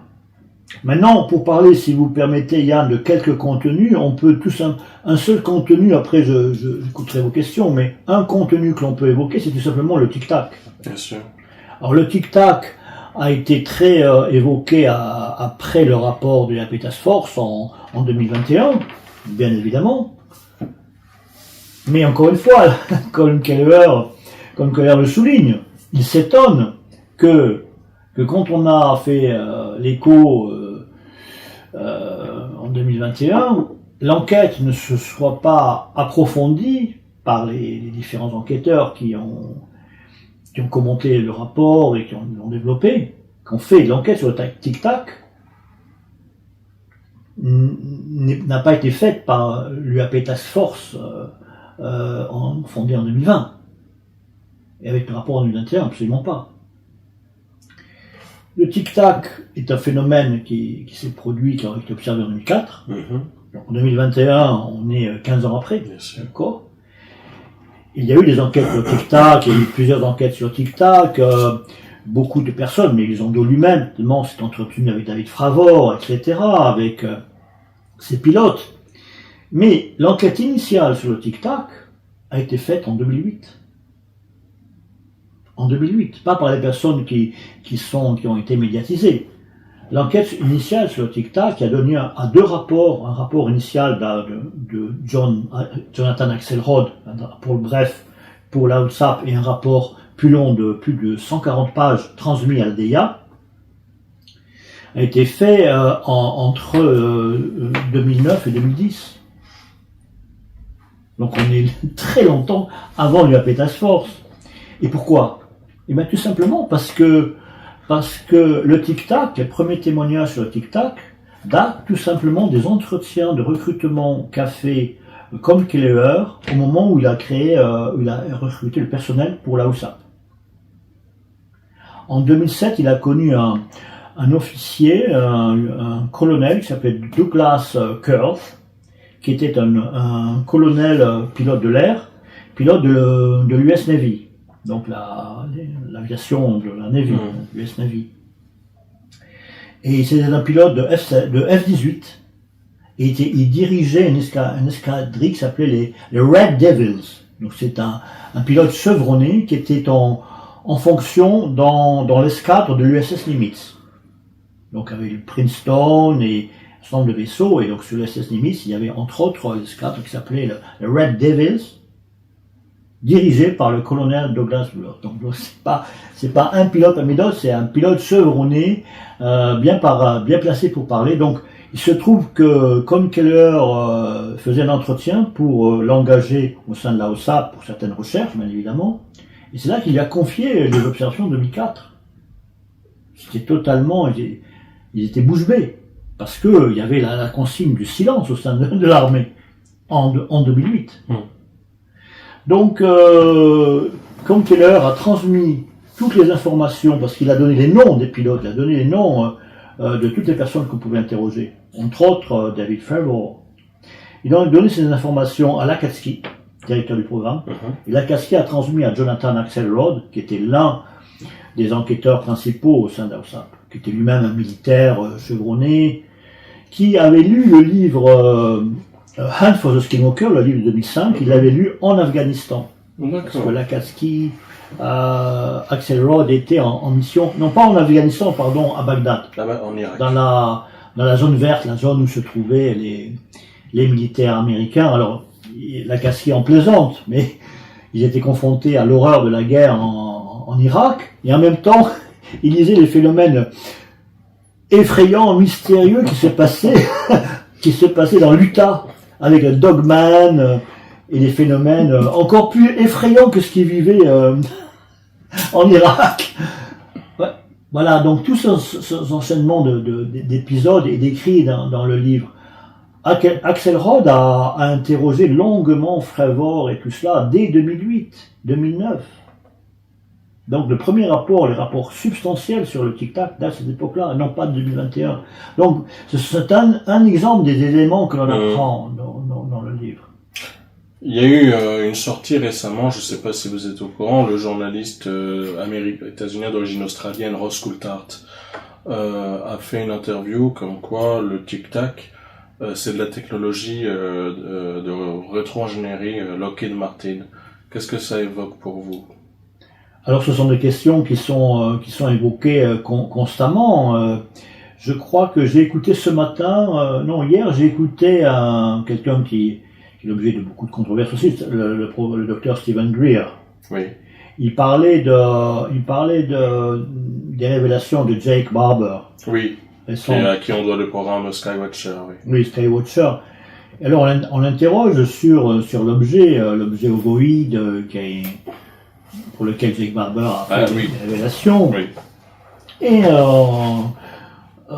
Stephen Greer avait été interrogé lui-même à ce propos. Est-il possible qu'il s'agisse d'une rétro-ingénierie, c'est-à-dire d'un objet produit par les humains, par des Américains ou autres, à partir peut-être de technologies aliens, mais produits par des sociétés privées, Lockheed Martin, américaines. Il dit oui, c'est possible. Par exemple, il a parlé d'un objet effectivement de type ovoïde, etc., dans lequel les seams, c'est-à-dire les joints étaient très très peu visibles, presque invisibles, mais ils étaient là. Et c'est de la technologie humaine. Par contre, effectivement, les cultures exogènes sont capables de faire un objet sans aucun joint. Donc les objets peuvent être très très semblables, mais il y a toujours cette petite différence. Donc c'est pas, moi je n'ai aucun avis là-dessus. Je pense qu'il est important que tout le monde, les chercheurs chevronnés ou nous-mêmes, nous interrogions, nous soyons prudents dans ce que nous croyons. On peut poser une question que le tic-tac est-il effectivement une technologie Lockheed Martin? Pourquoi pas? Mais alors, si c'était le cas, c'est encore plus, ça pose énormément d'enjeux, parce que ça révèle non seulement, plus que parler des cultures extraterrestres, ça nous révélerait effectivement l'ampleur du secret qui a été pratiqué depuis les années 40, les années 50. Parce que Stephen Greer et d'autres rappellent qu'effectivement, très probablement, des crashs d'ovnis ont été provoqués. Des objets ont été, ce que dit Jake Barber d'ailleurs, que des technologies destinées directement à abattre des objets pour récupérer ces technologies, mais que cela aurait commencé dès les années 40-50. Si vous lisez le livre que nous avons évoqué tout à l'heure, le livre sur Aztec, le cas de Scott Ramsey, il explique qu'en fait, il y a beaucoup d'épisodes. Il a fait un travail vraiment extraordinaire. Il a retrouvé des bases radars, des stations radars dans les montagnes. Vous savez que Los Alamos, qui se trouve au centre du Nouveau-Mexique, c'est une région très montagneuse. Au Nouveau-Mexique, vous avez des plateaux comme la région de Roswell, d'Albuquerque, mais par ailleurs, vous avez des zones montagneuses dans le centre du Nouveau-Mexique.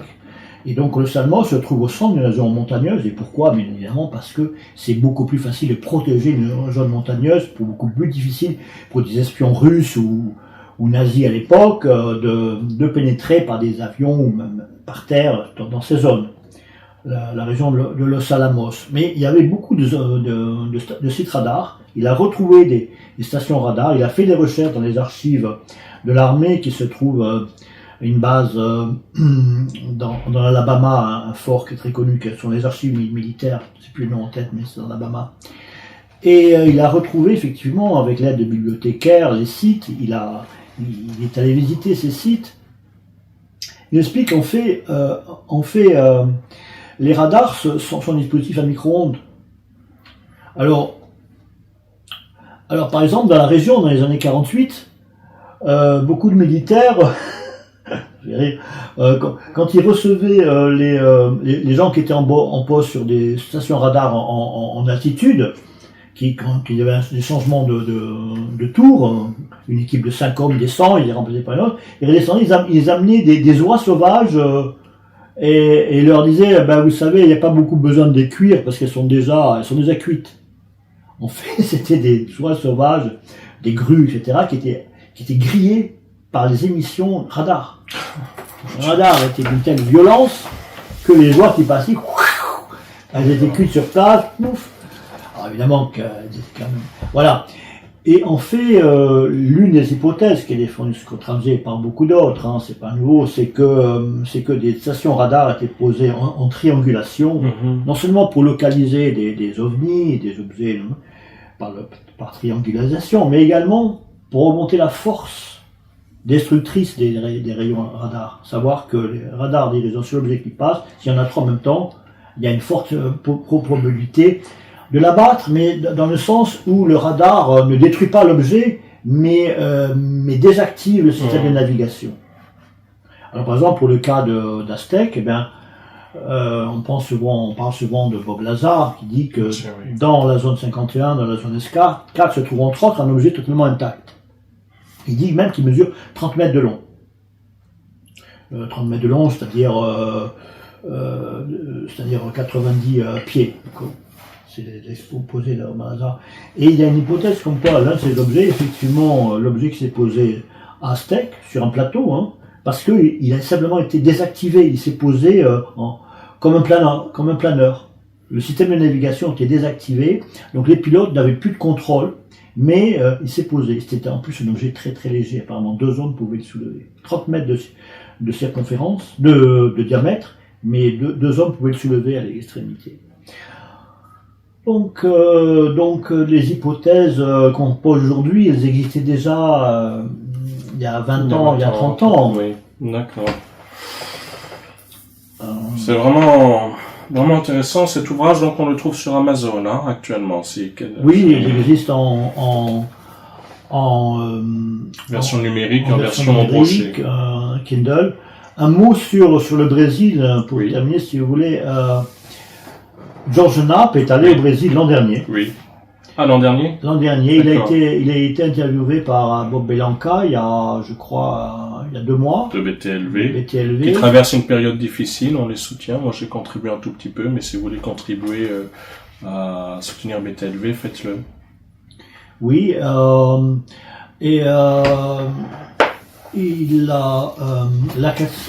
Keller a été interviewé récemment par Fabrice Bonvin. On aura l'émission bientôt. Je ne suis pas autorisé à en dire beaucoup plus pour l'instant parce que pour les droits de diffusion. Bien sûr, c'est normal. Mais très bientôt, on aura une très belle interview par Fabrice Bonvin avec comme Keller, James McCaskey et George Knapp. Et rappelle que George Knapp était au Brésil il y a pas longtemps, c'est 1 an je crois. Et comme Keller est également allé au Brésil, je crois à Lakatski aussi. Et ils sont allés effectivement, bien sûr, ils sont pas allés à Colares directement. Mais il y a eu des équipes là, qui étaient à Colares. George Knapp est allé à Colares, par contre il a interrogé lui-même les témoins. On a appris encore d'autres choses de la bouche de témoins, des choses vraiment terribles. Mais il y a encore 10 ans, quand des journalistes allaient à Colares pour interviewer les gens, mais il y avait beaucoup de portes fermées, et les gens voulaient pas parler parce que ça avait vraiment traumatisé. Mais c'est vrai que actuellement, peut-être avec le contexte mondial, les auditions qui ont aidé sûrement au Brésil dans les mentalités, maintenant il y a des gens qui commencent à dire ouvertement plus que ce que l'on savait à l'époque. Donc ça c'est très intéressant. Pourquoi parler de Colares? Pourquoi parler de Colares en lien avec Skinwalker au Pentagone et le programme AOSAP? Tout simplement pour montrer que les perspectives définies par le Pentagone, par la DIA, pour le programme AOSAP étaient aussi perspectives de voir le phénomène dans sa globalité, non seulement géographique, planétaire, mais également dans différents aspects qui souvent avaient été écartés par les militaires officiellement, en tout cas Pentagone. Là, évidemment, pourquoi le Brésil, pourquoi Colares? On le comprend bien évidemment, c'est que l'enquête d'AOSAP s'est portée également bien sûr sur le ranch Skinwalker, puisque on a la fondation basse, et donc les phénomènes terrifiants qui ont été observés sur le ranch, également le phénomène des orbes bleus qui ont été signalés, beaucoup d'endroits, c'est un aspect important qui est développé dans le livre. Mais évidemment, ces éléments ont été mis en parallèle avec des événements terrifiants ailleurs dans le monde, entre les événements au Brésil. Bien sûr. Et la boucle est bouclée. Ça rejoint ce que vous disiez tout à l'heure sur le fait que le Brésil est probablement l'un des pays où se joue la question de l'ufologie au niveau mondial. Et c'est pas complètement faux. Quels sont les projets de Flying Disc France à l'heure actuelle? Merci Yann pour cet entretien de présentation pour Flying et pour ce livre. Donc actuellement je presque terminé la révision d'un ensemble de transcriptions de séances d'hypnose consacrées au cas Pascagoula. Oui. Très bien. Oui, c'est un livre qui a été constitué par Philippe Mantel à partir de l'intégralité des séances de transcription d'hypnose qui ont été retrouvées. D'ailleurs, depuis la publication du livre de Calvin Parker en 2018 et son deuxième livre en 2019, l'enquête a continué avec d'autres chercheurs en Amérique, aux États-Unis, comme Irena Scott. On rappelle parce que tout le monde n'est pas, parce qu'on s'adresse à des gens qui connaissent pas tout ça. Là, on parle de l'affaire Pascagoula, c'est ces 2 pêcheurs qui ont été donc enlevés au début des années 70 dans le sud des États-Unis. Donc il y avait Parker et Hickson, c'est ça? Voilà. Et les 2 sont décédés maintenant, je crois. Oui. Hickson est décédé en 2011. Et Parker, c'était l'année dernière, il y a 2 ans. Oui, il y a 2 ans, oui. Il avait 19 ans en 1973 et Parker et Hickson avait 43 ans. c'est un des cas les plus connus d'abduction, puisque ces deux hommes se sont présentés au poste de police, au bureau du shérif, le soir même. Oui. Et donc il y a eu un écho, et les interrogatoires de police ont été très éloquents, ont été très impactants pour les officiers de police judiciaire, qu'on ne peut pas flouer facilement. Donc ça a été tellement sérieux qu'on a appelé le shérif lui-même, le chef du bureau de shérif, le chef Fred Diamond, à 11h du soir, pour reprendre tous les interrogatoires. Entre-temps, Alan Hynek avait été informé, et il est venu, le lendemain, il a pris un avion depuis Chicago, au nord des États-Unis, et le samedi, avec James Harder, le représentant de la Pro, il est venu de Berkeley, donc de Los Angeles. Ils ont fait une première séance d'hypnose avec James Harder, mais qui a été sans succès parce qu'ils étaient encore tellement sous le choc au bout de quelques minutes. Surtout le jeune, il tremblait tellement qu'ils ont mis fin à la séance. Et il aura fallu attendre à peu près 30 ans pour que d'autres témoins disent avoir vu un objet au niveau du pont survoler un objet bizarre. C'est-à-dire que ces deux pêcheurs ont été un peu moqués dans la communauté. Au plus c'était sud des États-Unis, c'était pas particulièrement ouvert, encore moins ouvert que dans le nord. Donc c'était quand même des endroits qui se remettaient de la ségrégation, des choses comme ça. Alors deux pêcheurs de plouc qui voient un ovni, puis surtout la nature des êtres qui les prennent est terrifiante, il faut être honnête. Et effectivement, ils ont été moqués, et au fur et à mesure que le temps a passé, maintenant ils sont réhabilités complètement. Je crois qu'il y a un mémorial qui a été construit, une plaque, et que la communauté, en tout cas, ça fait consensus dans leur ville sur le cas. Le livre, Hickson a écrit un livre en 83, il a eu un beau succès. Je rappelle que monsieur Jacques Scorneau, qui était le président du LUSO, a écrit un article dans la revue Info-Espace. J'ai intégré cet article dans les derniers chapitres illustratifs dans le livre Pascal Goula 1973, qui est publié en 2019, Flying Disc, premier livre de Flying Disc France, avec d'autres articles de la presse internationale. Donc il y a eu un très très gros écho. Hickson a fait beaucoup d'interviews, c'était très très pris au sérieux par les chaînes télévisées, par les radios, etc. Tandis que Parker, lui, était tellement choqué qu'il s'est enfui. C'est simplement 45 ans après qu'il s'est décidé à livrer son témoignage, qu'il a écrit son livre. Donc les séances d'hypnose, effectivement, c'est très évidemment.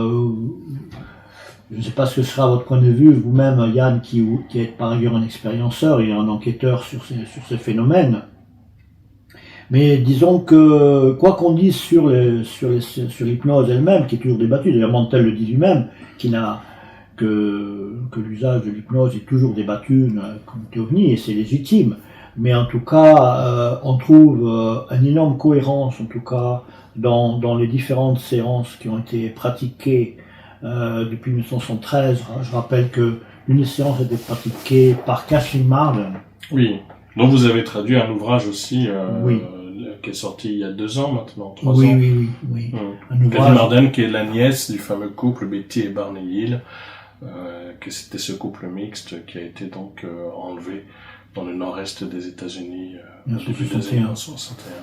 Oui, Kathleen Marden, qui est la responsable du groupe qui s'appelle ERT, Experience Third Research Team, qui est le département de MUFON États-Unis, USA, MUFON international, disons, qu'on consacrait à l'étude sur les phénomènes qu'ils appellent expérienceurs, c'est-à-dire ce qu'on appelle aussi les enlèvements. Et donc une personne extrêmement expérimentée dans ce domaine depuis des dizaines d'années. Donc elle a pratiqué une séance avec Calvin Parker en 2019. À l'issue d'un congrès ufologique auquel Parker avait assisté comme conférencier, comme orateur. D'accord. Et une séance d'hypnose de Bud Hopkins, du grand Bud Hopkins de 1993. Voilà, c'est le livre sur lequel je travaille actuellement. Je pense que ce sera un outil important pour tous les chercheurs et pour les expérienceurs aussi. Les victimes d'enlèvement, parce que je pense que l'enlèvement c'est un crime, c'est quelque chose que que personne ne souhaite pas subir. Et puis pour tout le public, plutôt que écouter les opinions, les théories diverses, parler des ERT ou des herbes ayahuasca, des sorties hors du corps, induites ou non, là nous avons l'expérience directe des personnes restituées sous hypnose, dans la mesure où les séances sont conduites correctement, sans question inductive, bien sûr. Voilà, c'est un outil de réflexion, je pense, brut, très très utile, qui sera utile, je le souhaite. On le souhaite aussi. Merci beaucoup Jean Librero, et merci beaucoup à vous de suivre cette émission. Vous pouvez nous soutenir également sur Tipeee. Merci également à l'association Le Sceau. Et je ne sais pas quand est-ce qu'on se retrouve, j'en ai aucune idée. Si c'est pas moi, ce sera Jackie Moifo qui va peut-être prendre le relais. Ou Samson Maoulolo. Merci et prenez soin de vous. Au revoir.